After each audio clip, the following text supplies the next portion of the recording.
नमस्कार भावांनो, हिंदी केसरी मैदानमध्ये आपलं सर्वांचं स्वागत आहे. तर भावांनो, जर तुम्ही आपल्या चॅनलला नवीन असाल तर चॅनलला सबस्क्राईब करायला विसरू नका, कारण आपण बैलगाडी क्षेत्रातले नवीन नवीन अपडेट्स घेऊन येत असतो. तसंच भावांनो, आज जायगाव इथे भव्यदिव्य असं ओपन बैलगाडी शर्यतीचं मैदान संपन्न होत आहे आणि या मैदानामध्ये आपला सर्वांचा लडका या बैलगाडी शर्यत क्षेत्रातला देव रुस्तम आणि द्वादश हिंद केसरी बकासूर पळण्यासाठी गेला आहे.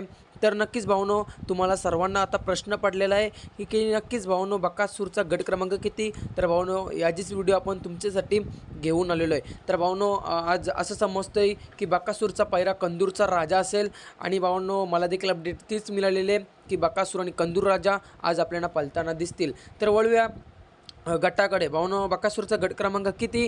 तर भावांनो, गट क्रमांक 16मध्ये तास क्रमांक 3वरती आपल्याला बकासूर पळताना दिसणार आहे. गट क्रमांक 16मध्ये तास क्रमांक 3वरती बकासूरच्या नावाने चिठ्ठी निघालेली आहे आणि नक्कीच भावांनो, गट क्रमांक 16मध्ये आपला बकासूर आपल्याला पळताना दिसणार आहे. नक्कीच भावांनो, आज बकासूरला शुभेच्छा देऊया. आज बकासूर नक्कीच गुलालामध्ये राहील, कारण बरेच दिवस झाले बकासूरचे हार होत आहे, परंतु आज बकासूर गुलालामध्ये राहील. बकासूरला गटासाठी शुभेच्छा. धन्यवाद भावांनो.